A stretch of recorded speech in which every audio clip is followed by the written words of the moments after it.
आज मेरे पास एक ऐसा प्लांट है जिसके बारे में लगभग आप सभी जानते होंगे और ये प्लांट वास्तुशास्त्र के हिसाब से बहुत ही शुभ प्लांट माना जाता है। तो ये प्लांट है मनी प्लांट का और आप देख सकते हैं कि मेरे पास मनी प्लांट की ये एक दो वैरायटीज़ हैं। तो ये नॉर्मल वाली वैरायटीज़ जो सबसे अधिक कॉमन है और इसे गोल्डन पोथोस बोलते हैं। वहीं ये दूसरी ये ग्रीन वाली वैरायटी और ये तीसरी इसे मार्बल क्वीन कहते हैं। तो मनी प्लांट में भी तो ये जो गोल्डन पोथोस है ये भी मेरे पास ये छोटी लीफ वाली वैरायटी है और यही सबसे अधिक कॉमन होती है। तो इसकी एक मॉन्स्टर लीफ वाली वैरायटी भी आती है जिसके पत्तों के साइज काफ़ी बड़े होते हैं और वो प्लांट पेड़ों पे चढ़ाने के लिए बेटर होते हैं। लेकिन अगर आप गमलों में लगा रहे हैं तो ये जो नॉर्मल वाली वैरायटीज़ है यही सबसे अधिक फेमस है। आप देख सकते हैं ये कुछ इस तरीके से दिखता है। तो जिसमें ये येलो, ये हल्का वाइट और ये लाइट ग्रीन, तो ये इस तरीके का वेरिएशन होता है और ये देखने में बहुत ही खूबसूरत प्लांट लगता है। तो मनी प्लांट बहुत ही हार्डी प्लांट होता है और इसे royal horticulture society award of golden merit भी मिल चुका है। और ये अवार्ड उन्हीं प्लांट्स को दिया जाता है जो बहुत ही लो मेंटेनेंस और हार्डी और घरों में लगाने के लिए बहुत ही आसान प्लांट होते हैं। तो जो मनी प्लांट है ये अरेसियाई फैमिली का प्लांट होता है। ये वही फैमिली है जिसमें दिया के शेप में फ्लावर आते हैं, जैसे कि पीस लिली, एग्लोनीमा, एंथूरियम, ये सारे प्लांट। और इसके भी फ्लावर सेम देखने में वैसे ही लगते हैं, लेकिन इसके फ्लावर जल्दी नहीं निकलते और ये बहुत ही रेयर होते हैं। तो अगर आपको मनी प्लांट का कहीं फ्लावर दिखे तो उसकी फ़ोटो ज़रूर ले लीजिएगा, क्योंकि वो फ़ोटो बहुत ही वैल्यूबल होती है और इसके फ्लावर जल्दी देखने को नहीं मिलते हैं। तो मेरे पास ये मनी प्लांट की जो ये नॉर्मल वाली वैरायटी है ये सबसे अधिक हार्डी होती है और ये एकदम लो लाइट में भी अच्छे से चलती है।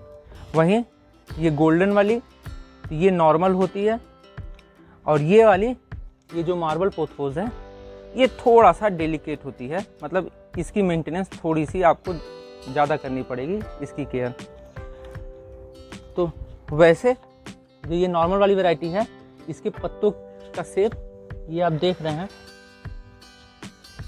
ये फिलोडेंड्रोन है और इसके पत्ते और इसके पत्ते लगभग देखने में एक जैसे लगते हैं और ये इसकी भी एरियल रूट आती है सेम इसी तरीके से। तो लोग अक्सर कंफ्यूज हो जाते हैं कि फिलोडेंड्रोन में और ये नॉर्मल वाली वैरायटी में, लेकिन आप थोड़ा डिफ्रेंशिएट आसानी से इसके कर सकते हैं, क्योंकि जब थोड़ा ये बड़ा हो जाता है तो इसके पत्ते ये देखिए थोड़े लंबे लंबे होते हैं। तो इस तरीके से आप डिफ्रेंशिएट कर सकते हैं और इसका कलर भी थोड़ा लाइट है।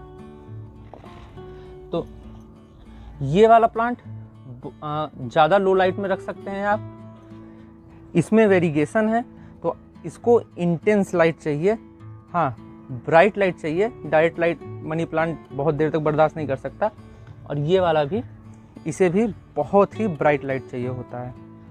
तो मेरे पास मनी प्लांट के काफ़ी दिनों से पेड़ हैं और इस बीच में मैंने बहुत सारे पेड़ लगाए, जिसमें से कई पेड़ चले और कई सारे मर गए।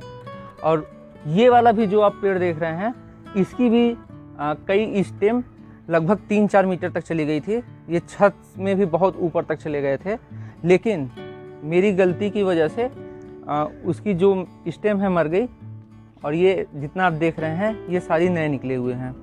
तो इसी एक्सपीरियंस के बेस पे मैं आज आपको बताऊंगा कि मनी प्लांट की केयर कैसे करें कि ये प्लांट आपके घर में सालों साल चले और एकदम हेल्दी रहे। तो उसके लिए आपको इस प्लांट की कुछ बेसिक जानकारी होनी चाहिए, जैसे कि लाइट। तो वैसे लोग क्या करते हैं कि मनी प्लांट को धूप में रख देते हैं और ये 10-15 दिन तक आराम से धूप को सर्वाइव कर ले जाता है। तो लोगों को लगता है कि ये धूप बर्दाश्त कर लेता है, तो इस चक्कर में लोग इसे बाहर ही रखे रह जाते हैं। लेकिन मनी प्लांट का जो पेड़ है ये दोपहर की धूप को बर्दाश्त नहीं कर सकता और काफ़ी अगर लंबे टाइम तक ये धूप में है तो इसकी पत्तियां जल जाएंगी और ये प्लांट धीरे धीरे करके मर जाएगा। तो इसकी लाइटिंग को आपको समझना बहुत ज़रूरी है। तो इस प्लांट को ब्राइट इनडायरेक्ट लाइट चाहिए होता है, यानी कि सूरज का जो प्रकाश है वो उस पर सीधा ना पड़े, लेकिन इसे रोशनी उसकी भरपूर मिले। तो आप इसे ऐसी जगह पे रखें जहाँ पे इसे सूरज की रोशनी मिले लेकिन सीधी ना पड़े इस पे। अब दूसरी बात आती है कि इस प्लांट की मिट्टी कैसी हो, तो इसकी जो सॉइल है वेल ड्रेन्ड सॉइल होनी चाहिए। मैंने तो इसमें लगभग 60% मिट्टी, 20% कंपोस्ट और 20% रेत मिलाई, लेकिन अगर आपके पास कोकोपीट है तो आप उसे ज़रूर मिलाएं। तो इससे इस प्लांट की जो मिट्टी है उसमें नमी बनी रहेगी और उसकी ड्रेनेज भी अच्छी रहेगी। अब तीसरी बात आती है वाटरिंग। तो जनरली इसमें हफ्ते या 2 हफ्ते में पानी देने की ज़रूरत पड़ती है, लेकिन गर्मियों में फ्रीक्वेंसी ये जल्दी जल्दी हो जाता है, तो उसमें आपको जल्दी जल्दी पानी देना पड़ेगा। हाँ, आप चेक कर लें कि मिट्टी इसकी थोड़ी सूखी हो। वहीं कंपोस्ट आप इसमें लिक्विड ऑर्गेनिक वाली डालें, वो इसके लिए बेटर रहेगा। तो अब बात करते हैं कि किन रीजन से ये प्लांट मरता है। तो जो मनी प्लांट है ये लगभग 15 डिग्री सेल्सियस से लेकर के ये 30 डिग्री सेल्सियस के बीच में बहुत ही अच्छे से चलता है, और ये 5-10 डिग्री अगर ऊपर नीचे भी होता है तो इस प्लांट को बहुत ज़्यादा दिक्कत नहीं होती, ये बर्दाश्त कर ले जाता है। लेकिन हमारे यहाँ प्रयागराज में, ये यूपी में पड़ता है, तो यहाँ पे टेम्परेचर 45 डिग्री प्लस चला जाता है। तो ऐसे में इस प्लांट का सर्वाइव करना बहुत ही मुश्किल हो जाता है। तो जाहिर सी बात है, आप इस प्लांट को ऐसी जगह पे रखें जहाँ पे थोड़ी सी ठंडक हो। अब होता यह है कि हम कमरों में रख देते हैं और वहाँ पे ऐसा हीटिंग इफेक्ट हो जाता है कि टेम्परेचर बहुत ज़्यादा चला जाता है, तो उस गर्मी में ये प्लांट मर जाता है। मैंने बोतल में भी लगाया था इस प्लांट को, क्योंकि ये प्लांट हाइड्रोफोनिक भी होता है। तो कई सारे बोतल में लगाए थे, गमले में लगाए थे, तो जहाँ जहाँ गर्मी ज़्यादा पड़ी ये प्लांट सर्वाइव नहीं कर पाया। दूसरी चीज़, इस प्लांट को एयर वेंटिलेशन अच्छा चाहिए, तो ऐसी जगह पे रखें जहाँ पे इसे बाहर की थोड़ी ठंडी हवा इसमें लगातार मिलती रहे, तो ये प्लांट बहुत अच्छा चलेगा। तो आपको 2 चीज़ का ध्यान रखना है, गर्मियों में आप इसे ओवर हीट से बचाएं, और दूसरी इसमें एयर वेंटिलेशन जहाँ भी रहे, एयर वेंटिलेशन अच्छा रहेगा।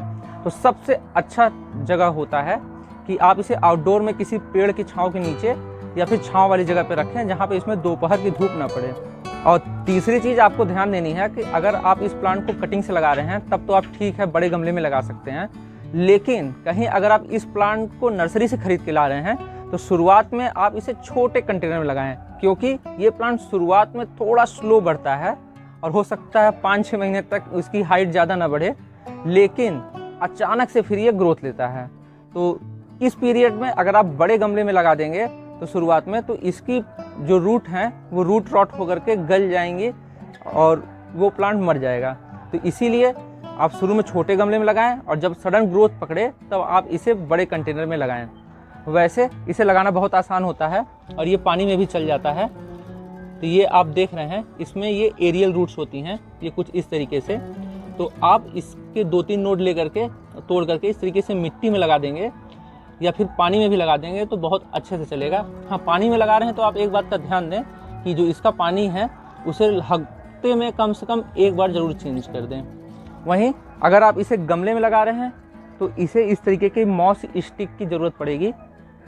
वैसे ये मेरी मॉस स्टिक बहुत छोटी है, आप जब भी लगाएं इसे कम से कम 16 या 18 इंच के गमले में लगाएं तो काफ़ी बड़े में। तो क्या होगा कि इसे काफ़ी जगह ज़्यादा स्पेस मिल जाएगा, और मॉस स्टिक भी अगर बड़ी रहेगी जैसे 4-5 फीट की तो ये प्लांट बहुत बड़ा हो जाएगा, देखने में अच्छा लगेगा। नहीं है तो आप मेरी तरीके छोटे में भी लगा सकते हैं, इस तरीके से 10-12 इंच के गमले में, तो इसमें भी ये काफ़ी अच्छा चल रहा है। वहीं अगर आप इसमें लगा रहे हैं हैंगिंग बास्केट में, तब तो आपको कुछ करने की ज़रूरत नहीं है, आप सिंपली इसमें 4-5 कटिंग लेकर के गाड़ सकते हैं। वैसे मनी प्लांट जो होते हैं बहुत ही अच्छे एयर प्यूरीफायर होते हैं, और ये हवा से जितने भी प्रदूषक वाले एलिमेंट होते हैं जैसे कि फॉर्मेल्डिहाइड और ट्राइक्लोरोएथिलीन, टोल्यूइन, जाइलीन, बेंजीन, इन सब हानिकारक एलिमेंट्स को ये एब्जॉर्ब कर लेते हैं और हवा को प्यूरीफाई करते हैं। तो इसीलिए कहा जाता है कि जहाँ पे मनी प्लांट होता है वहाँ पे लोगों की हेल्थ अच्छी रहती है, और वैसे भी कहा जाता है हेल्थ इज़ वेल्थ, तो इसीलिए इसका नाम भी मनी प्लांट पड़ा है। तो ये प्लांट ईजी टू केयर है, आप इसे आसानी से अपने घरों में लगा सकते हैं। बस आपको जो मैंने ये 2-4 टॉपिक बताए हैं आप बस इसका ध्यान रखें, तो ये प्लांट बहुत ही अच्छे तरीके से चलेगा। तो आज का ये वीडियो बस इतना ही। जल्दी मिलते हैं नए प्लांट की वीडियो के साथ। तब तक के लिए बाय बाय।